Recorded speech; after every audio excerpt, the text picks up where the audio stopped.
महाभारत के युद्ध के समय कौरवों और पांडवों के बीच युद्ध हुआ था। इस युद्ध में पांडवों की जीत हुई, लेकिन उनके लिए यह जीत भी आसान नहीं थी। भगवान श्री कृष्ण पांडवों के सारथी बने थे और युद्ध के दौरान उनका मार्गदर्शन बहुत महत्वपूर्ण था। इस दौरान एक दिन पांडवों के सबसे छोटे भाई युधिष्ठिर ने कृष्ण से पूछा, प्रभु, हमें यह युद्ध क्यों लड़ा गया?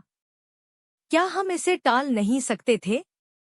कृष्ण ने उन्हें उत्तर दिया, युधिष्ठिर, यह युद्ध एक बड़े उद्देश्य के लिए लड़ा गया है और अब तुम्हें इसे जीतने के बाद एक और महत्वपूर्ण कार्य करना है। कृष्ण ने यह भी बताया कि युधिष्ठिर को उस समय एक साधु से मिलना होगा, जो उन्हें जीवन के सबसे महत्वपूर्ण सिद्धांतों के बारे में बताएगा।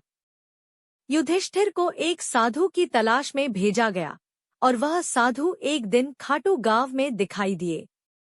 वह साधु कोई और नहीं बल्कि भगवान श्री कृष्ण का ही रूप थे।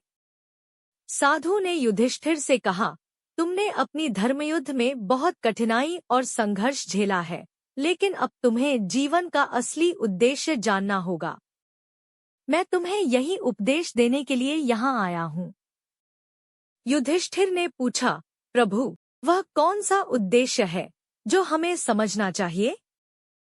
साधु ने उत्तर दिया, धर्म, आस्था और भक्ति के रास्ते पर चलने से ही जीवन का वास्तविक सुख मिलता है।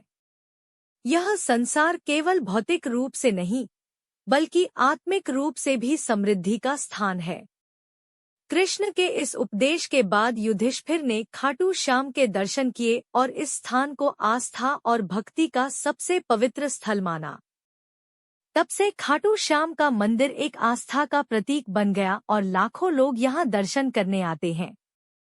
इस तरह खाटू श्याम की महाभारत से जुड़ी यह कहानी दिखाती है कि श्री कृष्ण के आशीर्वाद से ही जीवन का असली मार्ग और उद्देश्य समझा जा सकता है।